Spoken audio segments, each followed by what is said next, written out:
नमस्कार दोस्तों, जयवाल पॉइंट के यूट्यूब चैनल में आप सभी का स्वागत है। देखिए फ्रेंड्स, हमारी जो है कंटिन्यू सीरीज चली हुई है एनटीपीसी की जीके के इंपॉर्टेंट क्वेश्चनों की, और क्लास नंबर 2 है ये। तो इसमें 40 क्वेश्चन हम लेकर के आए हैं। जैसे कि सीबीटी 1 में आप सभी को बताया कि 40 क्वेश्चन आपसे पूछे जाएंगे, और नीचे आप कमेंट करें कि कितने क्वेश्चन आपके हुए हैं। सभी क्वेश्चन इंपॉर्टेंट है, प्रीवियस एग्जाम में पूछे गए क्वेश्चन है। ठीक है दोस्तों, चलिए आज की इस वीडियो को हम स्टार्ट करते हैं। और चैनल पर नहीं है तो चैनल को सब्सक्राइब जरूर कर दीजिएगा। देखिए दोस्तों, हमारा पहला क्वेश्चन है, निम्न में से संविधान सभा की प्रारूप समिति के सदस्य नहीं थे? डॉक्टर भीमराव अंबेडकर, श्री अल्लादी कृष्णा स्वामी अय्यर, श्री एन गोपालाचारी या डॉक्टर राजेंद्र प्रसाद। तो इन चार में से ऑप्शन देना है आपको कि कौन से प्रारूप समिति के सदस्य नहीं थे इनमें से। तो डॉक्टर भीमराव अंबेडकर तो सभी को पता होगा कि इसमें थे दोस्तों, लेकिन इन तीनों में से आप लोग जो है थोड़ा सा कंफ्यूज हो सकते हैं। लेकिन इसका राइट आंसर जो बनेगा वो होगा doctor Rajendra Prasad, option number D. ये प्रारूप समिति के अध्यक्ष नहीं थे। ठीक है दोस्तों, और इसके साथ एक उद्देश्य प्रस्ताव आता है। यहाँ से क्वेश्चन पूछा जाता है, उद्देश्य प्रस्ताव किसने पारित किया था? उद्देश्य प्रस्ताव के बारे में बताना है, तो उसका आंसर बनता है दोस्तों जवाहरलाल नेहरू। उद्देश्य प्रस्ताव कौन लेकर के आया था? अगला क्वेश्चन है कि कांग्रेस के संविधान निर्माण हेतु संविधान सभा के गठन की मांग सर्वप्रथम 1936 में किस वार्षिक अधिवेशन में रखी थी? 1936 में आपको बताना है कि कौन सा जो है कहाँ पर अधिवेशन हुआ था। ठीक है दोस्तों, ये बताना है आप लोगों को। तो राइट आंसर इसमें आप लोग कमेंट करें, कलकत्ता, लाहौर, नागपुर, फैजपुर। तो राइट आंसर होगा फैजपुर। 1936 में जो कांग्रेस का अधिवेशन हुआ था वो फैजपुर में हुआ था। चलिए अगले क्वेश्चन की ओर चलेंगे हम दोस्तों। अगला क्वेश्चन है कि दिल्ली सल्तनत की दरबारी भाषा क्या थी? उर्दू, फारसी, अरबी या हिंदी? तो करिए कमेंट आप लोग सभी लोग। ठीक है, कौन सी जो है दिल्ली सल्तनत की दरबारी भाषा थी? तो राइट आंसर होगा दोस्तों फारसी। देखिए, ज़्यादा टाइम हम नहीं लेंगे, क्योंकि हमें आप लोगों के टेस्ट की तरह से रिवीजन कराना है, आप लोगों को रिमाइंड करवाना है ये सारी चीज़ें, इंपॉर्टेंट क्वेश्चनों का बताने को। तो हम इनको डिटेल में बता सकते हैं, कमेंट करिएगा आप लोग कि इन्हें डिटेल में बताएं। इसी तरीके से हम इस सीरीज़ को कंटिन्यू रखें, क्योंकि लगातार जितने ज़्यादा क्वेश्चन करेंगे एग्जाम से पहले, उतना ही आप लोगों को फ़ायदा होगा। अगला क्वेश्चन है, निम्नलिखित में से कौन विश्व की सबसे बड़ी झील है? विक्टोरिया न्याजा, सुपीरियर झील, अरल या कैस्पियन सागर? तो सबसे बड़ी झील आप लोगों को बतानी है कि कौन सी है विश्व की सबसे बड़ी झील। तो राइट आंसर होगा दोस्तों कैस्पियन सागर। कैस्पियन सागर जो है सबसे बड़ी झील है। अगला क्वेश्चन है, पृथ्वी से दिखने वाली चंद्रमा की सतह उसकी कुल सतह का कितना प्रतिशत है? इंपॉर्टेंट क्वेश्चन है, और ऐसे क्वेश्चन में काफ़ी ज़्यादा कन्फ्यूजन होती है, एग्जाम्स में याद नहीं आते। तो इसको भी आप इंपॉर्टेंट लगा करके चलिएगा। इस तरीके के क्वेश्चन जब पूछे जाते हैं तो लगता है पता नहीं कहाँ से ये क्वेश्चन आ गए हैं, तो उन्हीं का सब काम रिविज़न आप लोगों को करा रहे हैं। तो पृथ्वी की जो दिखने वाली सतह है उसका कुल प्रतिशत है दोस्तों 59, ऑप्शन नंबर सी। अगला क्वेश्चन है, इंपॉर्टेंट है। देखिए, ये तो सभी को पता है कि रजिया सुल्तान जो है प्रथम महिला शासक थी दिल्ली की गद्दी पर बैठने वाली, और मुस्लिम शासक थी ये। लेकिन ये किसकी बेटी थी, ये क्वेश्चन आपसे पूछा गया है कि दिल्ली सुल्तान की रजिया सुल्तान किसकी बेटी थी। ठीक है, तो रजिया सुल्तान जो है आप लोगों को बताना है किसकी बेटी थी। नसरुद्दीन की, इल्तुतमिश की, कुतुबुद्दीन ऐबक की या बलबन की? तो राइट आंसर होगा दोस्तों इल्तुतमिश। इल्तुतमिश की बेटी थी रजिया सुल्तान। कार्ल मार्क्स किस देश के थे? कार्ल मार्क्स किस देश के थे ये बताना है आप लोगों को। इटली, ब्रिटेन, जर्मनी या फ्रांस? तो कार्ल मार्क्स थे दोस्तों जर्मनी। राइट आंसर क्या होगा? जर्मनी।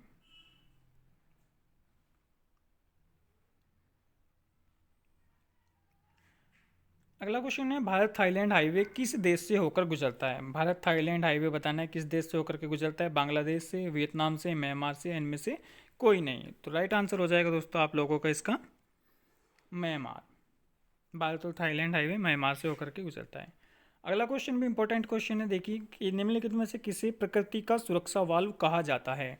किसे प्रकृति का सुरक्षा वाल्व कहा जाता है? नदियों को कहा जाता है, ज्वालामुखी को, ओजोन गैस को, या भूकंप को? तो राइट आंसर क्या होगा दोस्तों? इसका होगा ज्वालामुखी।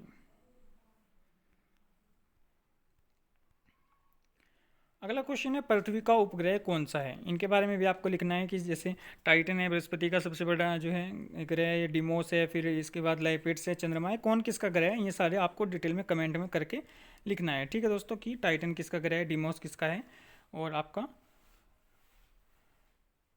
लाक्टेस किसका है, बृहस्पति का ग्रह कौन सा है, ये सब चीज़ें आप लोगों को कमेंट करके लिखनी है। तो पृथ्वी का ग्रह बताना है कि पृथ्वी का उपग्रह कौन सा है। तो पृथ्वी का उपग्रह है दोस्तों आपका राइट आंसर चंद्रमा।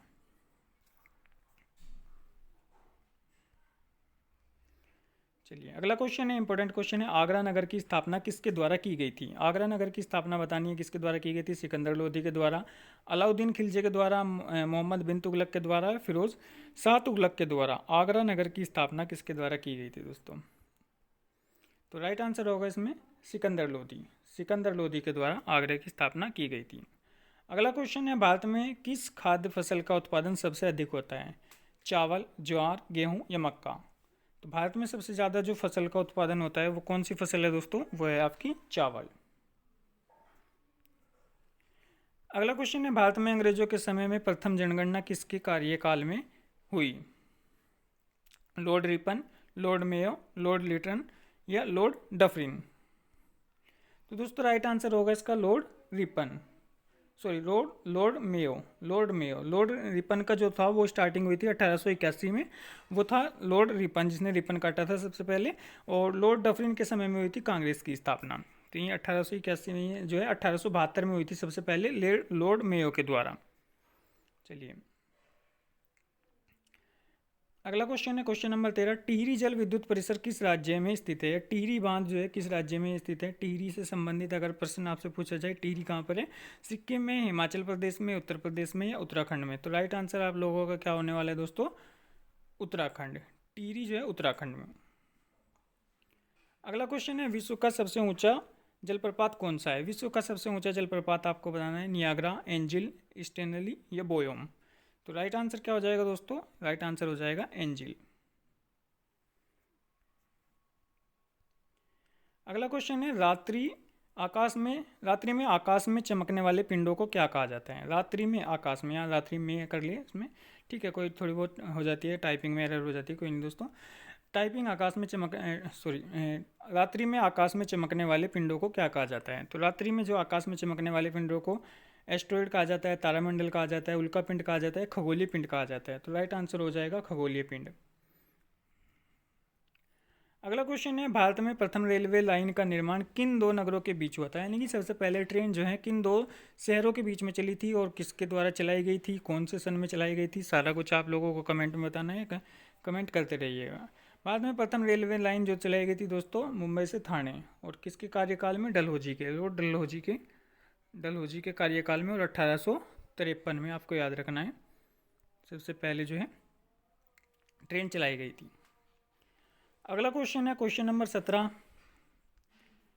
किस महाद्वीप में एटलस पर्वत स्थित है। किस महाद्वीप में एटलस पर्वत स्थित है। अफ्रीका में, यूरोप में, ऑस्ट्रेलिया में, एशिया में। तो राइट आंसर हो जाएगा दोस्तों इसका अफ्रीका। एटलस पर्वत है अफ्रीका में। The economic history of India के लेखक कौन हैं। The economic history of India के लेखक आप लोग कमेंट करें। रमेश चंद्र दत्त हैं, रजनी पाम है, आर.जी. भंडाकर है, आर.सी. मजूमदार हैं। तो कौन है the economic history of India के लेखक हैं, वो है दोस्तों रमेश चंद्र दत्त।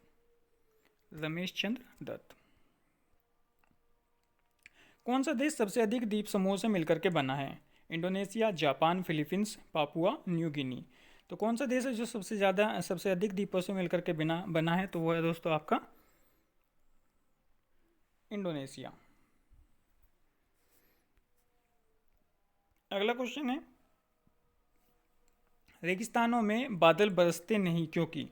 वहाँ अल्प वायु वेग के कारण, निम्न आर्द्रता के कारण, निम्न ताप के कारण या उच्च वायु वेग के कारण। तो रेगिस्तानों में बादल किस लिए नहीं बरसते, क्योंकि वहाँ पर क्या होती है दोस्तों, निम्न आर्द्रता के कारण। चलिए अगला क्वेश्चन है, क्योटो प्रोटोकॉल किस वर्ष में अमल में लाया गया था। क्योटो प्रोटोकॉल कब हुआ था, 2002 में, 2005 में, 2010 में या 2004 में। तो राइट आंसर हो जाएगा आपका दोस्तों 2005।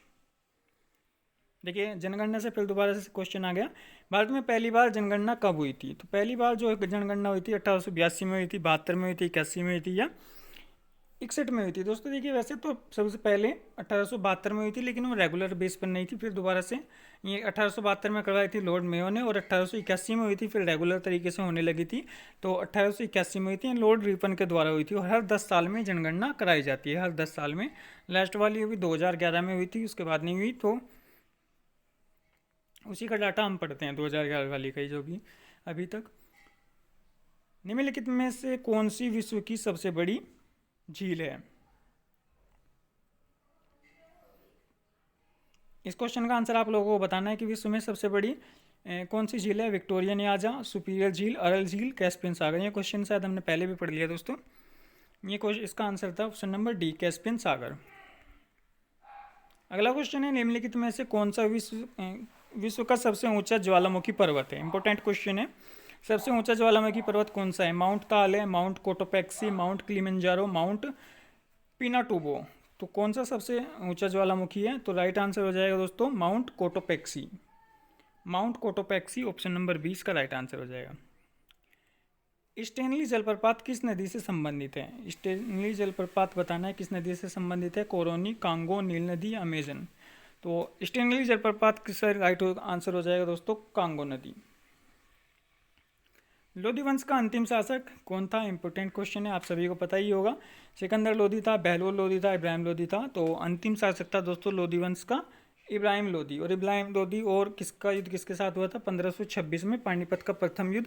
आप लोगों को याद रखना है किस किस के बीच हुआ था? बाबर और इब्राहिम लोधी।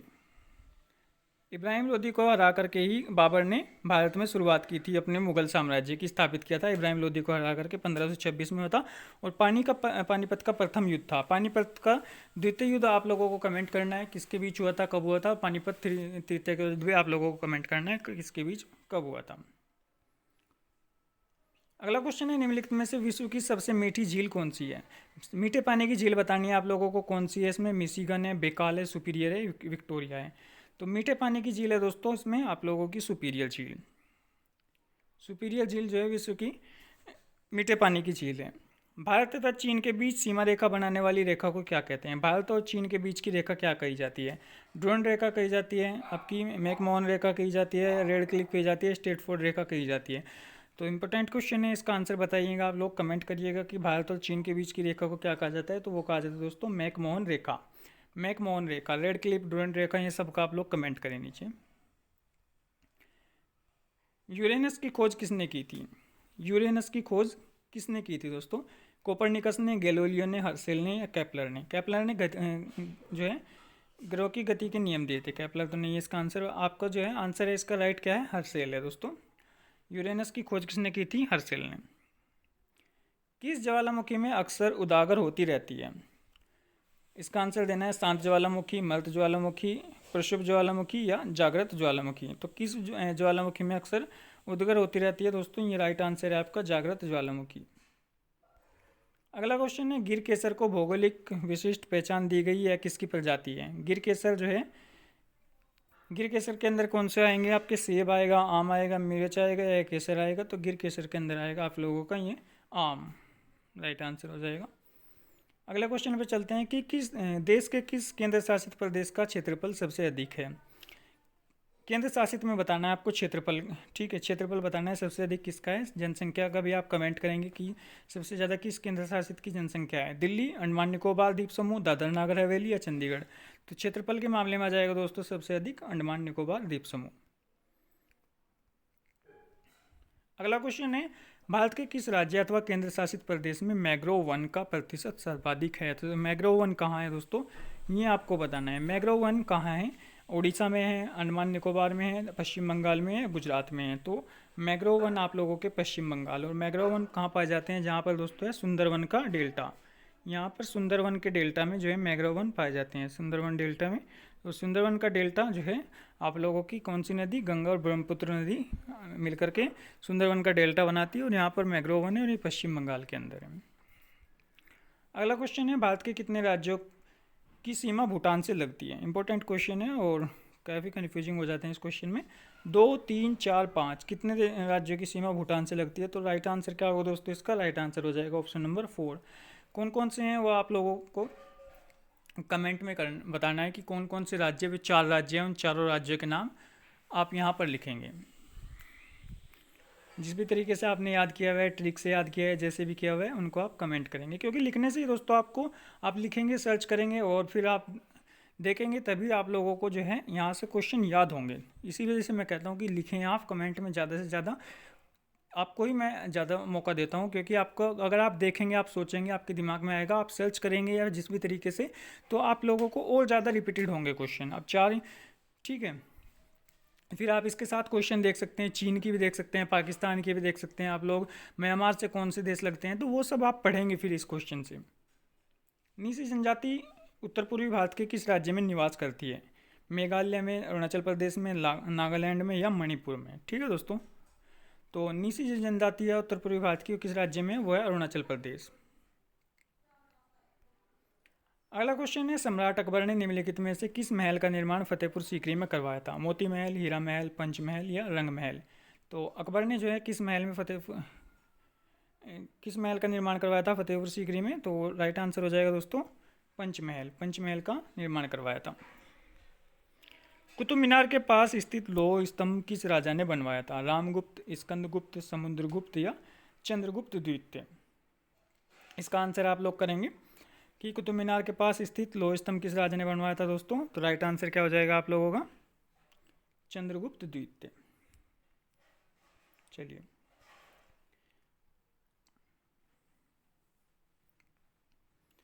अगला क्वेश्चन है, मुंडाओं ने विद्रोह खड़ा किया था। तो मुंडाओं का विद्रोह कब हुआ था ये बताना है। 1890 में, 1885 में, 1895 में, 1875 है दोस्तों यहाँ टाइपिंग में, इसको आप काट दें, 1875।